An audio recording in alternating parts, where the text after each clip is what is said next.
Sri Kuberan TV நேயர்கள் அனைவருக்கும் அநேக நமஸ்காரங்கள். அனைவருக்கும் சக்தி ஜோதிட குழுவின் சார்பாக பணிவான நமஸ்காரங்களை தெரிவித்துக் கொள்கிறோம். நாம் ஒவ்வொரு வருஷமும் ஒவ்வொரு பயிற்சிகளை பற்றியும் பேசுவோம். பெரும்பாலும் பார்த்தோம் அப்படின்னு சொன்னாக்க வருஷ கிரகங்கள், மாத கிரகங்கள் அப்படின்னு இருக்கு. இப்போ இந்த காலகட்டங்களில் பெயர போகிறது அப்படின்றது ராகு கேது பயிற்சி இருக்குது. இந்த ராகு கேது பயிற்சி எப்போ நிகழுது அப்படின்னாக்க 8/10/2023 அன்னைக்கு மதியானம் சற்றேறக்குறைய 3:35 மேஷத்தில் இருக்கிற ராகு பகவானவர் மீனத்துக்கு மாறுறார். அவர் மேஷத்தில் இருந்து அஸ்வினி 1ஆம் பாதத்திலேருந்து ரேவதி 4ஆம் பாதத்துக்கு மாறுறாரு. இதை தவிர துலாத்தில் இருக்கிற கேது பகவானவர் மாறுறார். எங்கே மாறுறார் அப்படின்னாக்க கன்னிக்கு மாறுறார். கன்னிக்கு மாறுறது சித்திர நட்சத்திரம் 3லேருந்து சித்திர நட்சத்திரம் 2ஆம் பாகத்துக்கு மாறுறாரு. இப்போ இவரை பொறுத்தளவுக்கு ராகு கேதுவை பொறுத்தளவுக்கு நம்ம ஜோதிட சாஸ்திரத்தில் சொல்லியிருக்கிறது சாயா கிரகங்கள் அல்லது நிழல் கிரகங்கள் அப்படின்னு சொல்லுவோம். இதில் என்ன ஒரு விசேஷம் அப்படின்னாக்க ஆதி காலத்தில் 7 கிரகங்கள் இருந்துச்சு. அதுக்கப்புறம் சாயா கிரகங்களான 2 கிரகங்கள் ராகுவும் கேதுவும் பராசரர் காலத்துக்கு அப்புறம் கொண்டு வரப்பட்டது. இதில் என்ன ஒரு விசேஷம் அப்படின்னு கேட்டிங்கன்னாக்கா ராகு கேதுவுக்கு தனியாக வீடு கிடையாது. அவர் எந்த வீட்டில் இருக்கிறாரோ அந்த வீட்டு அதிபதியின் காரகத்துவத்தை எடுத்து செய்யக்கூடியவர். அதே போல் ராகு கேது 3, 6, 8, 10, 11 இந்த ஸ்தானங்களில் இருந்தால் மிக நல்லதை செய்வார். ஏன் அப்படின்னாக்க 3, 6, 8, 12 கெட்டவர் கெட்ட இடத்துல நின்னால் நல்லதை செய்வார். அதனால் 3, 6, 8, 10, 11 இருந்தால் நல்லதை செய்வார். இதுக்கு மேலே இந்த ராகு கேதுவோட காரகத்துவம் என்ன, அவங்க என்னென்ன வேலையை செய்வாங்க அப்படின்றத நம்மளுடைய அஸ்ட்ரோ KS ஐயங்கார் அவங்க சொல்லுவாங்க. ஐயா, அற்புதமாக சொன்னீங்க. அதாவது ராகு கேது அப்படின்றத பொறுத்தவரையிலும் பார்த்தாலேயானால் ஒரே கிரகம் ஒன்று தலையாகவும் ஒன்று வாளாகவும் சொல்லப்படுகிறது. ராகு பகவான் தலையாகவும் கேது பகவான் வாளாகவும் சொல்லப்படுகிறது. இதில் பார்த்தேன்னா எல்லா கிரகங்களும், அதாவது சூரியன் முதல் சனி பகவான் வரை இருக்கிற எல்லா 7 கிரகங்களும் பார்த்தாலேயானால் பிரதட்சணமாக, அதாவது கிளாக் வைஸில் சுற்றக்கூடியது. ராகுவும் கேத்துவும் மட்டும் அப்பிரதட்சமாக, அதாவது ஆன்டி கிளாக் வைஸில் சுற்றக்கூடியது. இதில் என்ன இன்னும் விசேஷம் அப்படின்னா ராகுவை பார்த்தவர்களும் சரி, அதாவது ராகுவும் சனியும் இருக்கிறதுலையே மிகப்பெரிய கொடிய அசுபர்கள் அப்படின்னு ஜோதிட சாஸ்திரங்கள் சொல்கிறது. ராகு கேது மற்றும் சனி இவர்கள் 3 பேர்.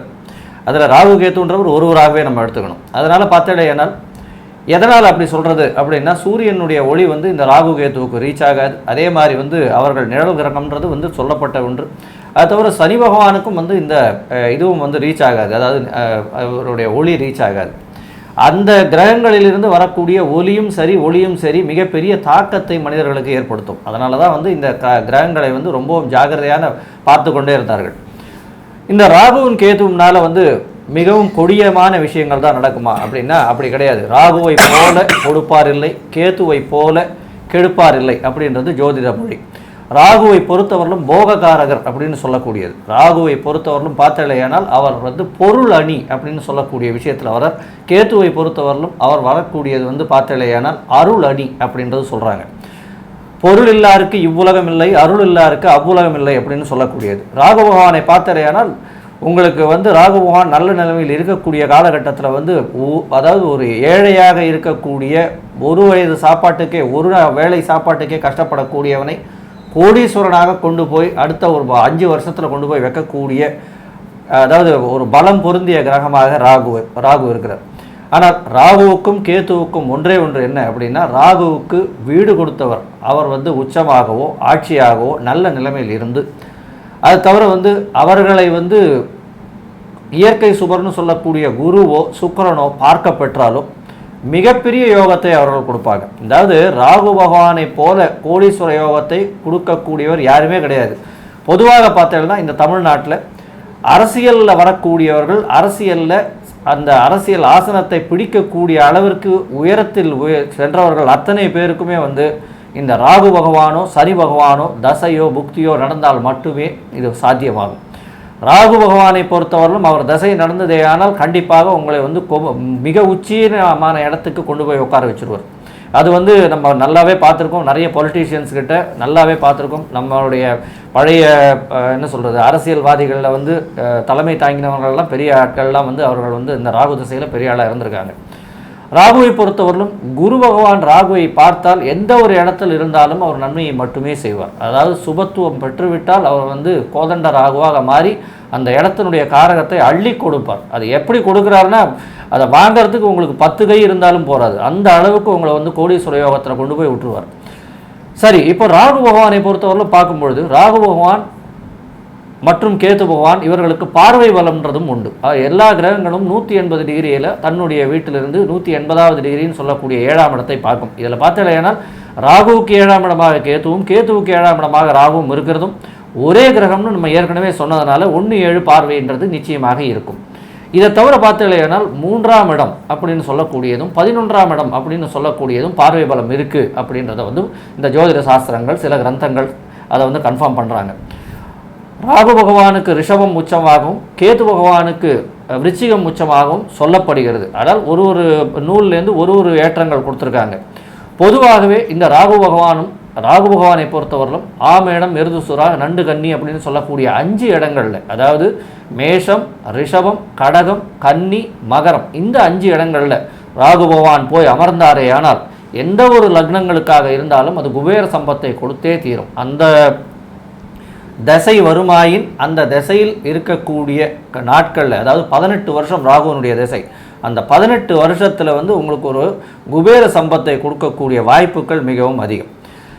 கேது பகவானை பற்றி எடுத்துக்கொண்டமையானால் கேது பகவான் வந்து இதில் வந்து விம்சோதரி திசையில் வந்து 7 வருஷம்தான். ஆனால் கேது பகவான் ஞானகாரகன் அப்படின்னு சொல்கிறோம். ஏன் ஞானகாரகன் அப்படின்னு சொல்கிறோம்னா, ஒரு இடத்துல போய் நின்னார்னா அதில் பட்டு தெளிந்து தெரியக்கூடிய பாக்கியம்தான் கேது பகவானை பற்றி கிடைக்கும். அதாவது எப்படின்னா, 6ஆம் இடத்துல போய் இருக்கார், இல்லை நல்ல தனஸ்தானத்தில் போய் இருக்கார் அப்படின்னா உங்களுக்கு பணத்தை அள்ளி கொட்டிகிட்டே இருப்பார். உங்களால் அதன் மூலியமாகவே நீங்கள் வந்து மாட்டின்றுவீங்க, அதன் மூலியமாகவே நீங்கள் வந்து கஷ்டத்தில் என்ட்ராவீங்க. அதனால் நீங்களே வந்து வரக்கூடிய வருமானத்தை போதும்ன்று நிறுத்தி கொண்டு உங்களுடைய மனநிலையை நீங்கள் மாற்றுவீங்க. இந்த மாதிரியான ஒரு பெரிய முதிர்ச்சியை உங்களுக்கு அளவுக்கு அதிகமாக கொடுத்து அதன் மூலியமாக முதிர்ச்சியை கொடுத்து நீங்கள் அதன் மூலியமாக வெளியில் வரக்கூடிய வாய்ப்புகள் மிகவும் அதிகம். சரி, இப்போ ராகு பகவானை பொறுத்தவரையிலும் எடுத்தோமே ஆனால் பர்வத யோகம்னு இருக்குது. அதை தவிர வந்து மகா யோகங்கள்லாம் நிறைய இருக்குது ராகு பகவான். ஏன்னா அவர் எந்த இடத்துல இருந்தாலும் அதீதமாக கொடுக்கக்கூடியவர். கேது பகவானை பொறுத்தவரையிலும் கேள யோகம் அப்படின்னு சொல்கிறாங்க. கேள யோகம் அப்படின்னா வந்து குரு பகவான் கேதுவை 7ஆம் பார்வையாக பார்த்தோ, கேதுவும் குருவை சரிசமமாக பார்த்தோ, அல்லது கேதுவும் குருவும் சேர்ந்து இருந்தோம், இந்த மாதிரியான ஒரு விஷயங்கள் நடந்ததே ஆனால் அவர்களுக்கு கேள யோகம் அப்படின்றது வரும். குருவினுடைய சுபத்துவம் வந்து அதிகமாக கேதுவுக்கு போகிறதுனால கண்டிப்பாக அவர்கள் வந்து ஒரு பெரிய ராஜயோகத்தை அவர்கள் அடையக்கூடிய வாய்ப்பு உண்டு. கோடீஸ்வர யோகம் வரும், ராஜயோகம் இல்லை கோடீஸ்வர யோகம் வரும். இந்த தசை 7 வருஷத்து தசை வந்து கேது தசை, இது வரணும். 2 வருஷத்தில் அவன் வந்து கோடீஸ்வரன் ஆகிடுவான், பிச்சைக்காரனாக இருப்பான்.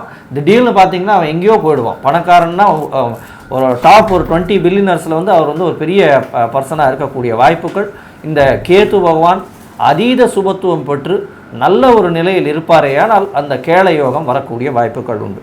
சரி, இந்த ராகு பகவானுக்கு பார்த்தலையான ராஜயோகங்கள், மிகுந்த ராஜயோகங்கள் கொடுக்கக்கூடியவர் ராகு பகவான். அதாவது ராகு பகவான் ஒருவருக்கு நல்லா இருந்து அவர் பலன் செய்யணும் அப்படின்னா அந்த ராகு பகவான் இந்த ராசி கட்டத்தில் இருக்கக்கூடிய வீட்டில் வந்து அந்த வீட்டின் அதிபதி வந்து உச்சம் பெற்று ஆட்சி பெற்று இருந்து சுபர்களால் பார்த்தோ லக்ன சுபர்களால் பார்த்தோ இருந்தாரையானால் மிகப்பெரிய ஏற்றம் ஒன்று.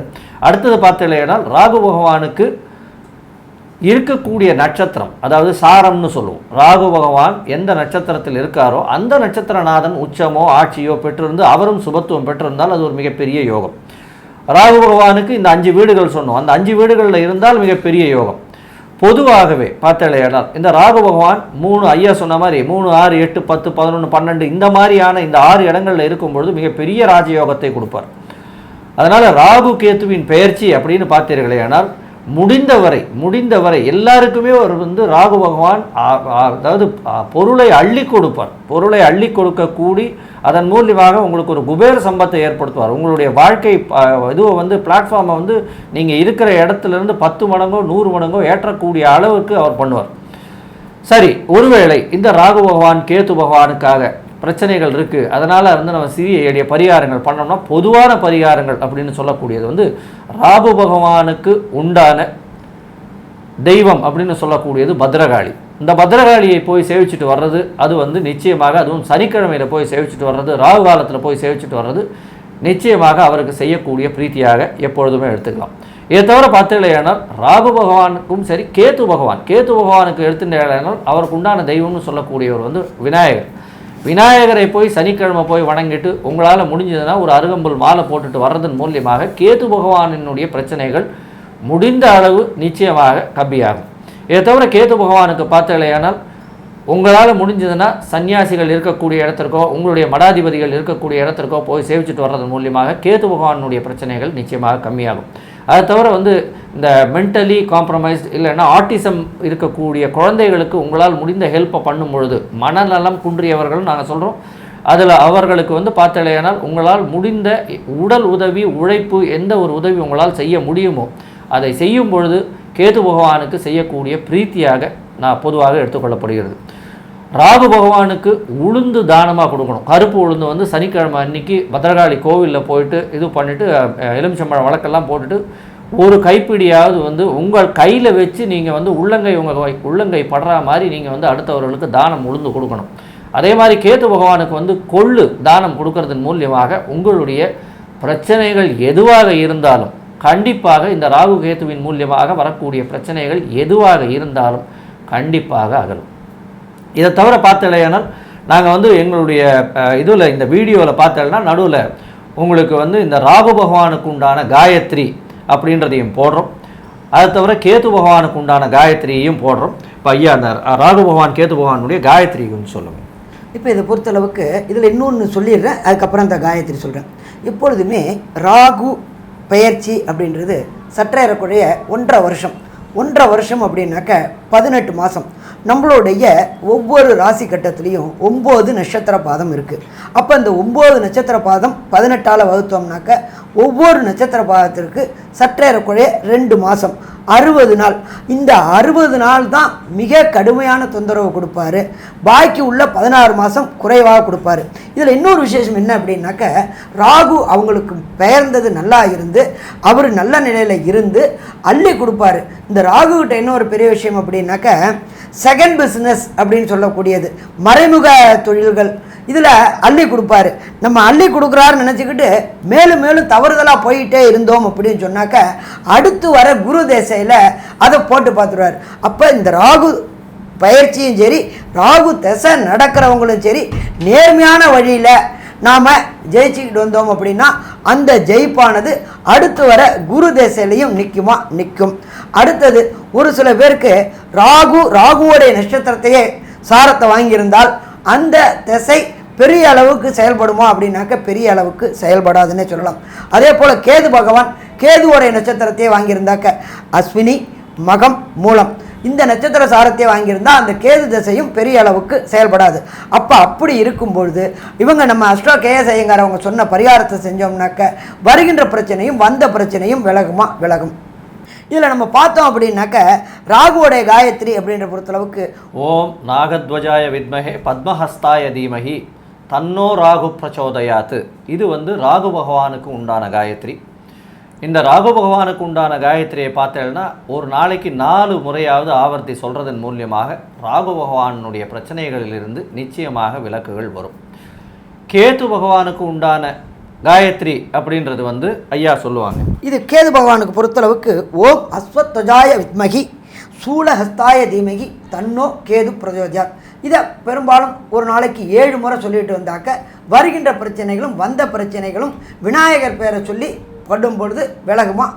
இப்போ ஒரு ராசிக்கா மேஷம் முதல் மீனம் வரை இந்த 8/10/2023 அதாவது சோபகிருத்து வருஷம் புரட்டாசி மாதம் 21ஆம் தேதி முதல் விஸ்வாசு வருஷம் அதாவது 26/4/2025 வரை, அதாவது விஸ்வாசு வருஷம் உங்களுக்கு 13ஆம் தேதி சித்ரா மாதம், இந்த காலகட்டம் வரலும் இருக்கக்கூடிய இந்த ராகு கேத்து பெயர்ச்சி மேஷம் முதல் மீனம் வரை ஒரு ராசிக்கா என்னென்ன விஷயங்கள் என்னென்ன பலன்களை கொடுக்கும், ராகு நல்ல பலனை கொடுத்தால் கேது பிரச்சனையை கொடுப்பாரா, இல்லை கேது நல்ல பலனை கொடுத்தா ராகு பிரச்சனையை கொடுப்பாரா என்றதை பார்த்து ஒரு ராசிக்கும் எந்த கிரகத்துக்கு பரிகாரம் பண்ணால் உங்களுடைய வாழ்க்கையில் மிகப்பெரிய சுபிட்சம் அமையும் அப்படின்றத ஒன்றா சொல்கிறோம். மிதனராசி அன்பர்களுக்கு ஹரிஹர சர்மாவின் பணிவான நமஸ்காரங்கள்.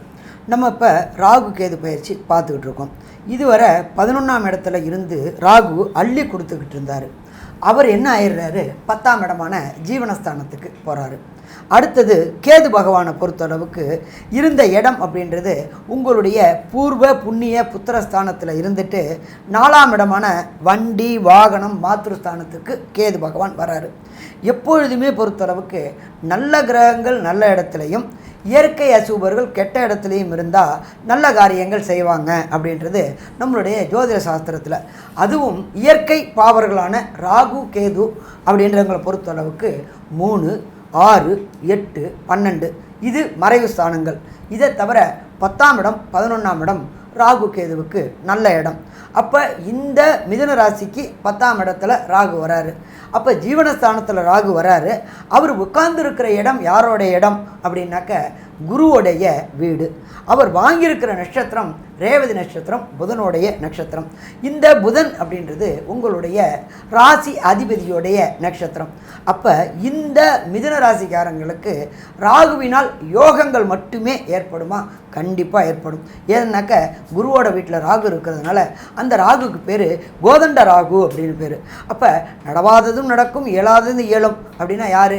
குருவோட சேர்ந்து இருந்தாலும் குரு பார்வை பெற்றாலும் ராகு பலம் பெறுறாரு.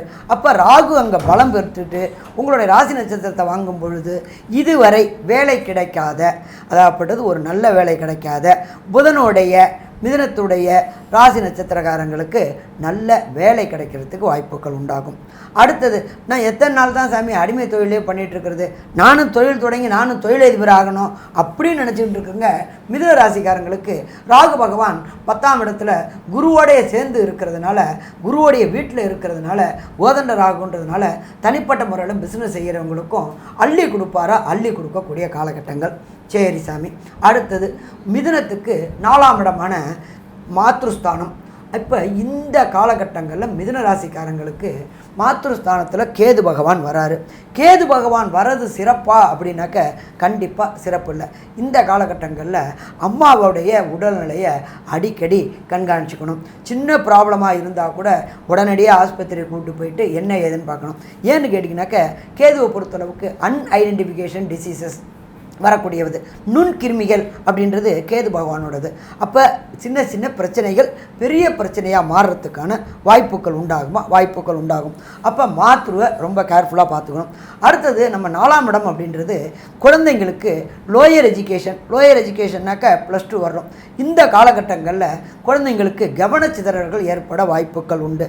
அப்போ அந்த குழந்தைகளுடைய படிப்பை தாய் தந்தையராக இருக்கிறவங்க கொஞ்சம் கண்காணிச்சுக்கிட்டு வந்தோம் அப்படின்னாக்க வர பிரச்சனையும் வந்த பிரச்சனையும் பிரச்சனையின்றி செல்லலாமா? பிரச்சனையின்றி செல்லலாம். அதை தவிர இந்த 4ஆம் இடத்தை நம்ம என்ன சொல்கிறோம் அப்படின்னாக்க வண்டி வாகனம். அப்போ இந்த வண்டி வாகன ஸ்தானத்தில் கேது இருக்கிறதுனால கேதுவை பொறுத்தளவுக்கு எப்போதுமே என்னன்னு கேட்டிங்கனாக்க ஒரு படிப்பினை கொடுத்து ஞானம் கொடுக்கக்கூடியவர். அப்போ வண்டி வாகனங்களில் பொது போக்குவரத்தில் போகிறது மிக சிறப்பாக இருக்கும்.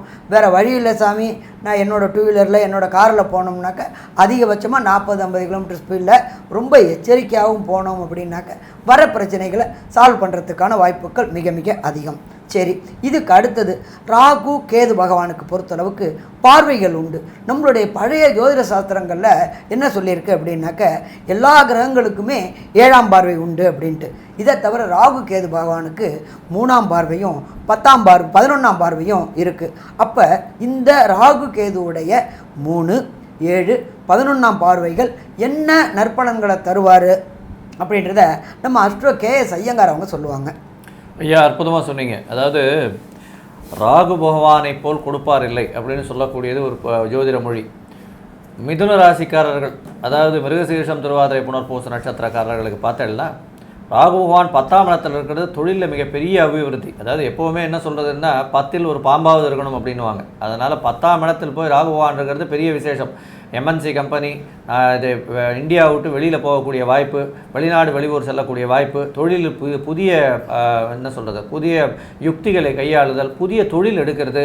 அதை தவிர கம்யூனிகேஷன் இதில் வந்து தொழிலில் வந்து பெரிய ஏற்றம், டெக்னிக்கல் தொழிலில் பெரிய ஏற்றம், பாடக்கூடியவர்களுக்கெல்லாம் வந்து ஒரு பெரிய ஏற்றம் கிடைக்கக்கூடிய காலகட்டமாக இந்த 1.5 வருஷம் அமைய போகிறது. இந்த மிதுன ராசிக்காரர்களை பொறுத்தவரையிலும் பார்த்தாலேனால் ராகு பகவான் 10ஆம் இடத்துல இருக்கார். சரி, 10ஆம் இடத்துல இருக்கிற ராகு பகவான் அவருடைய பார்வை அப்படின்னு சொல்லக்கூடியது 8ஆம் இடமும் உங்களுடைய ராசிக்கு 8ஆம் இடமும் உங்களுடைய ராசிக்கு 12ஆம் இடத்துலையும் உழருது. இந்த 2 இடமும் வந்து 8, 12 பாவங்கள் அப்படின்னு சொல்லக்கூடியது வந்து மறைந்த ஸ்தானங்கள். அதனால் வந்து 10ஆம் இடத்துலேருந்து 8, 12 பாவத்தை பார்க்கறதுனால கண்டிப்பாக இந்த 1.5 வருஷத்தில் இந்த கம்யூனிகேஷன் பாவம், ஐடி இதில் துறையில் இருக்கிறவங்க வெளிநாடு ஒரு தரம் போயிட்டு வந்தே தீர வேண்டிய கட்டாயத்துக்கு இருப்பீங்க. கண்டிப்பாக வெளிநாடு போயே தீருவீங்க, கவலைப்பட தேவையில்லை. இதனால் என்ன ஆகும் அப்படின்னா உங்களுக்கு பண வரவு அபரிமிதமாக இருக்கும். வேறு ஒரு கம்பெனி கூட சேஞ்ச் பண்ணக்கூடிய வாய்ப்புகள் நிச்சயமாக உண்டு. ஏன்னா வெளிநாடு போகக்கூடிய யோகம் நிச்சயமாக இருக்குது. வேறு ஒரு கம்பெனிக்கு போகக்கூடிய வாய்ப்புகளும் உங்களுக்கு அதிகமாக இருக்குது. ஏன்னா 10ஆம் இடத்துல ராகு பகவான் இருக்கிறதுனால பெரிய மல்டிநேஷ்னல் கம்பெனியில் ஜாயின் பண்ணக்கூடிய வாய்ப்புகள் கண்டிப்பாக இந்த 1.5 வருஷத்தில் கிடைக்கும். கவலைப்படவே தேவையில்லை. தொழிலில் மிகப்பெரிய ஏற்றம் கிடைக்கும். அதுவும் ராகு இருக்கிறதுனால உங்களுடைய சம்பளம் வந்து பல மடங்கு உயரக்கூடிய வாய்ப்புகள் நிச்சயமாக உண்டு. கவலைப்படவே தேவையில்லை. உங்களுடைய ராசிக்கு 8ஆம் இடத்துலையும் வந்து அவர் ராகு பகவான் பார்க்குறது பெரிய விசேஷம். அதுவும் வந்து டிசம்பர் மாதத்துக்கு அப்புறம் வந்து சனி பகவான் மாறிடுறார். அது வரலும் கொஞ்சம் ப்ரெஷர் இருக்கும். ஆனால் டிசம்பர் மாதத்துக்கு 20ஆம் தேதிக்கு அப்புறம் பார்த்தீங்கன்னா கண்டிப்பாக நீங்கள் வந்து நாட்டை விட்டு வெளியில் போகக்கூடிய யோகம் நிச்சயமாக இருக்குது. கவலைப்படவே தேவையில்லை. இதற்கு பிறகு உங்களுடைய ராசிக்கு பார்த்தோன்னா சமசப்தமாதிபதினு சொல்லக்கூடிய குரு பகவானும் 12ஆம் இடத்துக்கு வரார். அதுவும் பெரிய ஏற்றத்தை கொடுக்க போகிறது. இந்த காலகட்டத்தில், அதாவது இந்த அக்டோபர் மாதத்துலேருந்து பார்த்தோன்னா உங்களுடைய ராசிக்கு 11ஆம் இடத்துல இருக்கக்கூடிய குரு பகவானோட வந்து ராகு பகவானும் கேத்து பகவான் 5ஆம் இடத்துல இருந்ததுனால சில தடைகளை ஏற்படுத்தின்னு இருந்தால். 11ஆம் இடத்துல வந்து குரு பகவானோட சேர்ந்து இருந்ததுனால ராகு சுபத்துவம் ஆனாலும் குரு பகவான் வந்து அவருடைய சுபத்துவம் வந்து கொஞ்சம் ஓரளவு கம்மியாக கூடும். அதனால் வந்து கொஞ்சம் தடைகள் அதிகமாக இருந்தது. தொழில் அதிகமாக இருந்தாலும் தொழிலின் மூலியமாக வரக்கூடிய லாபங்கள் வந்து சொற்ப லாபங்களாகவே இருந்திருந்தது. இதை தவிர பார்த்தீங்கன்னா மூத்த சகோதரர் மூலியமாக சிறு பிரச்சனைகள் இருந்தது. இது எல்லாம் வந்து இப்போ 10ஆம் மாதத்துக்கு மேலே உங்களுக்கு எல்லாமே நல்லபடியாகும். தொழிலில் மிகப்பெரிய அபிவிருத்தி, வெளியூர் வேலை செய்கிறவர்களுக்கு வெளியூர் வெளிமாநிலம் போகக்கூடிய வாய்ப்புகள் நிச்சயமாக உண்டு. அதுவும் ஐடி துறை, அதாவது என்ன சொல்கிறது, சாஃப்ட்வேர் துறை, ஹார்ட்வேர் துறை, இதில் வந்து நிச்சயமாக ஊரை விட்டு நிச்சயம் வெளியே போயே தீரணும், அந்த மாதிரியான கட்டாயம் வரும். இதை தவிர வந்து கேது பகவானுடைய பார்வைகளும் கேது பகவான் 4ஆம் இடத்துல இருக்கிறத பற்றியும் நம்ம ஐயா சக்தி சோம ஐயா சொல்லுவாங்க. ரொம்ப அற்புதமாக சொன்னீங்க ஐயா. அதாவது மிதுன ராசிக்காரங்களுக்கு 10ஆம் இடத்துல இருக்கிற ராகு நல்லதெல்லாம் பண்ணுவாருங்கிறதெல்லாம் நீங்கள் சொன்னதெல்லாம் ரொம்ப சரியாக இருந்தது. 4ஆம் இடத்துல இருக்கிற கேது வந்து தன்னுடைய தாயினுடைய சுகத்தை வந்து கெடுப்பார். அப்போ தாயினுடைய நிலையை வந்து நீங்கள் ரொம்ப அதிகமாக கவனிச்சுக்க வேண்டிய சூழ்நிலை இந்த காலகட்டத்தில் ஏற்படும். அதுலேயும் அவருடைய பார்வை அப்படின்னு சொல்லக்கூடியது வந்து 6ஆம் இடத்துல பார்க்கிறார். கேது பகவான் வந்து 6ஆம் இடத்தை உங்களுடைய ராசிக்கு 6ஆம் இடத்தை பார்க்கிறார். அதனால் வந்து ரோகம் ருணம் அப்படிங்கிறதும் அதிகமாக இருக்கக்கூடிய வாய்ப்புகள் உண்டு 6ஆம் இடத்தை பார்க்கறதுனால. அப்போ குரு வந்து இந்த வக்ரகதியாக இருந்து மீனத்தில் இருந்து பார்க்குற போது வந்து உடம்புக்கு தொல்லை கொடுக்காது. அவர் வக்ரகதி நிவர்த்தியாகி மேஷத்துக்கு வந்துட்டார்னா அப்போ வந்து பழையபடியும் வந்து உங்களுக்கு தொல்லை கொடுக்கறதுக்கு உண்டான வாய்ப்பு உண்டு. இன்னும் 2ஆம் இடத்தையும் பார்க்கறதுனால எவ்வளவு தன வருமானம், அதாவது கேது வந்து 11ஆம் பார்வைன்னு சொன்னாலும் அதாவது கடகம் இல்லை, இப்படி பார்த்திங்கன்னா 3ஆம் பார்வையில் கடகம். ஆக எந்த வயசில் பார்த்தாலும் உங்களுடைய ராசிக்கு 2ஆம் இடத்தை பார்க்கறதுனால 10ஆம் இடத்துல இருக்கிற ராகுனால் எவ்வளவு பணம் வந்தாலும் இந்த கேது அந்த இடத்த பார்த்துட்ருக்கிறதுனால உங்களுக்கு கண்டிப்பாக வரவுக்கு மிஞ்சிய செலவுகள் ஆகக்கூடிய காலகட்டமாக இருக்கும். அந்த குரு வந்து இந்த கேதுவை வந்து பார்க்குற காலம் வரைக்கும் கண்டிப்பாக இருக்கும். அதுபோல் ராகுனுடைய பார்வை 3ஆம் பார்வையாக அவருடைய இடத்துலேருந்து 3ஆம் பார்வையாக பார்க்குற போது உங்களுடைய ராசிக்கு 12ஆம் இடத்தை பார்க்குறதும் சிறப்பு. அவருடைய பார்வையில் அதாவது உங்களுடைய ராசிக்கு 8ஆம் இடத்தை பார்க்கறதுனால, அதாவது 11ஆம் பார்வைன்னு சொல்கிறது. அப்போ உங்களுடைய ராசிக்கு 8ஆம் இடம் அந்த மகரத்தை பார்க்குறார். அந்த மகரத்தை பார்க்கறதுனால எங்கே இருந்து பணம் வருதுன்னு தெரியாது. அந்த அளவுக்கு வந்து அதாவது இந்த லாட்ரி ரேஸு அது இதுன்னு சொல்கிறாங்கள்ல, அந்த மாதிரியான வழிகள்லையும் உங்களுக்கு வந்து பணம் வரக்கூடிய வாய்ப்புகள் எல்லாம் தரக்கூடிய வாய்ப்புகள்லாம் உண்டு. மேலும் இதை பற்றி உள்ள விவரங்களை நம்முடைய டாக்டர் ஹரிஹரசம் ஐயா அவர். ஐயா நல்லா தெளிவாக சொன்னீங்க. இப்போ இதில் பொறுத்தளவுக்கு இந்த ராகு கேது பயிற்சியில் மிதுன ராசிக்காரங்களுக்கு ராகு நல்லதையே செய்வார்னு தெரிஞ்சு போயாச்சு. அப்போ கேது தான் 4ஆம் இடமான சுகஸ்தானத்தில் இருக்கார். அப்போ கேதுவுக்கு உண்டான பரிகாரம் செய்யலாமா அப்படின்னாக்க, கேதுவுக்கு உண்டான பரிகாரம் செய்தோம்னாக்க பந்த பிரச்சனைகள் விலகும். சரி, கேதுவுக்கு உண்டான பரிகாரம் அப்படின்றது திருநெல்வேலி மாவட்டத்தில் தேவர்குளம் அருகே உள்ள மூர்த்தீஸ்வரம்ன்ற இடத்துல ஸ்ரீ சக்தி விநாயகர் ராகு கேதுவோடு அமர்ந்திருக்கார். ரொம்ப விசேஷமான, மிக மிக விசேஷமான ஸ்தலம். அந்த சக்தி விநாயகரை வெள்ளிக்கிழமை வணங்கிட்டு வந்தோம்னாக்க பிரச்சனை தீருமா? பிரச்சனை தீரும். சாமி, எனக்கு திருநெல்வேலி, தேவர்குளம், மூர்த்தீஸ்வரம் இதெல்லாம் போகிறது எனக்கு கஷ்டம் சாமி, எனக்கு இருக்கிற வேலை பொருளில் நான் எங்கே போகிறது அப்படின்னாக்க, நீங்கள் இருக்கிற இடத்துக்கு பக்கத்தில் உள்ள விநாயகர் கோயில். விநாயகருக்கு என்ன சாமி கேதுக்கும் தொடர்பு? கேதுவுடைய அதிபதி விநாயகர். விநாயகரை வழிபட்டோம்னா சங்கடங்கள் அத்தனையும் விலகும். அப்போ திங்கக்கிழமை நீங்கள் இருக்கிற இடத்துக்கு பக்கத்தில் உள்ள விநாயகர் கோயிலுக்கு போயிட்டு விநாயகருக்கு ஒரு அருகம்புல் சாத்திட்டு வாங்க. சாத்திட்டு வந்தாக்க வந்த பிரச்சனையும் வர பிரச்சனையும் விலகும். சாமி, எனக்கு அதுக்கும் போகிறது கஷ்டம் அப்படின்னு சொன்னாக்க கேதுவோடைய காயத்ரி. இந்த கேதுவோடைய காயத்ரி அப்படின்றது ஓம் அம்சத்வஜாய வித்மகி சூலஹஸ்தாய தீமகி தன்னோ கேது பிரஜோதயாத். சாமி, நீங்கள் பாட்டு சொல்லிட்டு போகிறீங்க, எனக்கு புரியல, ஒன்றும் கவலைப்படாதீங்க. இந்த வீடியோலேயே இந்த ராகுக்குண்டான காயத்ரியும் போட்டிருக்கோம், கேதுக்குண்டான காயத்ரியும் போட்டிருக்கோம். சரி, இது எத்தனை ட்ரிப்பு சாமி சொல்லணும்? குறைஞ்சது 7 ட்ரிப்பு சொல்லிட்டு வாங்க. எப்போ நாள், என்னென்ன நாளில் சொல்லணும் அப்படின்னா, கண்டிப்பாக திங்கக்கிழமையும் வெள்ளிக்கிழமையும் சொல்லணும். எல்லா நாளும் சொல்லலாமா? சொல்லலாம். சொன்னாக்க வருகின்ற பிரச்சனைகள் அத்தனையும் விலகுமா? கண்டிப்பாக விலகும்னே சொல்லலாம். அப்போ இந்த 3 எளிய பரிகாரத்தையும் மிதுன ராசிக்காரங்க செஞ்சுட்டு வந்தீங்க அப்படின்னு சொன்னாக்க வர பிரச்சனையும் வந்த பிரச்சனையும் சூரியனை கண்டாச்சுன்னா பனி எப்படி விலகுதோ அதே மாதிரி விலகிடும். அடுத்தது, இந்த மிதுன ராசிக்காரங்களுக்கு இந்த ராகு கேது பெயர்ச்சி என்னென்ன நற்பலன்கள், என்னென்ன தீய பலன்களை தரும் அப்படின்னு கன்க்ளூஷனை நம்மளுடைய அஸ்ட்ரோ KS ஐயங்கார் அவங்க சொல்லுவாங்க. ஐயா, அற்புதமாக சொன்னீங்க. மிதுன ராசியை பொறுத்தவரையிலும் இது ஒரு பெரிய ஏற்றமான காலம்னே சொல்லலாம். என்ன ஏற்றமான காலம் அப்படின்னா, திருமண தடை நீங்கும். ஏன்னா 7ஆம் இடத்துல வந்து குரு பார்வை வருது. அதை தவிர வந்து 5ஆம் இடத்துலையும் வந்து குரு பார்வை வருது. இந்த இவ்வளோ நாளாக வந்து கேது பகவான் இருந்தார், ராகு பகவான் குருவோடு சேர்ந்திருந்தார். அதனால் வந்து திருமண தடைகள் இருந்தது. இப்போது மிதுன ராசிக்காரர்களுக்கு கண்டிப்பாக திருமண யோகம் வந்தாச்சு. திருமணம் நிச்சயம் அடுத்த ஏப்ரலுக்குள்ளே செட்டில் ஆகி கண்டிப்பாக கல்யாணம் ஆகிடும். கவலைப்பட, வர தை மாதமே வந்து கல்யாணம் நிச்சயமாக பிராப்தம் உண்டாகும். குழந்தை பேரும் நிச்சயமாக ஏற்படக்கூடிய பாக்கியம் உண்டு. ராகு பகவான் 10ஆம் இடத்துல இருக்கிறதன் மூலியமாக அவர்களுக்கு ஒரு பெரிய ஏற்றம் கிடைக்க போகிறது. தொழிலில் மிகப்பெரிய ஏற்றம், புதிய இன்வெஸ்ட்மெண்ட் வரக்கூடிய வாய்ப்புகள் நிச்சயமாக உண்டு. வேலையில் வந்து வெளியூர், வெளிமாநிலம், வெளிநாடு சம்பந்தமாக போகக்கூடிய வாய்ப்புகள் நிச்சயமாக இருக்கும். வேலையில் அபிவிருத்தி இருக்கும், ஏற்றம் இருக்கும். மறைந்த இடத்துலேருந்து திடீர் பணம் வரக்கூடிய வாய்ப்புகள். அதாவது மறைந்த இடம்னு சொன்னால் உங்களுக்கு வந்து ரியல் எஸ்டேட்டில் திடீர்னு வந்து நீங்கள் வச்சுருக்கிற லேண்டு ஏதோ ஒரு 1 லட்ச ரூபாய்க்கு வாங்கியிருப்பீங்க, ஒரு 10 வருஷத்துலேயே அது வந்து ஒரு 70 லட்சம் 80 லட்சம் போகுது. அந்த மாதிரியாக திடீர்னு வந்து உங்களுக்கு ஒரு பெரிய ஏற்றத்தை கொடுக்கக்கூடிய காலகட்டமாக இப்போ இருக்க போகிறது. உங்களுடைய ராசிக்கு பார்த்தீங்கன்னா ஷேர் மார்க்கெட்டில் பெரிய ஏற்றம் கிடைக்கக்கூடிய காலகட்டமாக இருக்கும். பொதுவாக ராகுவை பொறுத்தவரையிலும் உங்களுக்கு பெரிய ஏற்றத்தை கொடுக்க போகிறது. இந்த 1.5 வருஷத்தில் மிகப்பெரிய கோடீஸ்வரன் ஆகக்கூடிய வாய்ப்புகள் நிச்சயமாக உண்டு. வேலை செய்யும் இடத்துல, மல்டிநேஷ்னல் கம்பெனி அந்த மாதிரியான கம்பெனியில் வேலை செய்கிற இடத்துல உங்களுக்கு ப்ரமோஷன் வரும், பண வரவு அபரிமிதமாக இருக்கும், புதிய வேலை கிடைக்கும். செஞ்சுட்டு இருக்கிற வேலையோட 3லிருந்து 4 மடங்கு சம்பளம் வரக்கூடிய வாய்ப்புகள் நிச்சயமாக உண்டு. சரி, இப்போ கேது பகவான் வந்து என்ன ஆறுது அப்படின்னு பார்ப்போம். கேது பகவானை பொறுத்தவரைக்கும் பார்த்தாலேனால் உங்களுக்கு வந்து 4ஆம் இடத்துல இருக்கிறதுனால உங்களுடைய சுகம் குறையும். தாயினுடைய உடல்நிலையில் கொஞ்சம் பிரச்சனைகள் வரும். வீடு வாங்க போகிறீங்கன்னா ஜாகிரதையாக பார்த்து வாங்க. வீடு வாங்கும்பொழுது அங்கே லிட்டிகேஷன் வரும்.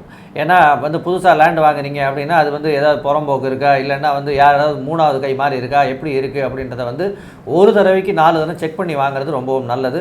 2 இவங்கக்கிட்ட அட்வொகேட்ஸுக்கிட்ட வந்து லீகல் ஒப்பீனியன் வாங்கி ப்ராப்பராக பண்ணுறது ரொம்பவும் நல்லது.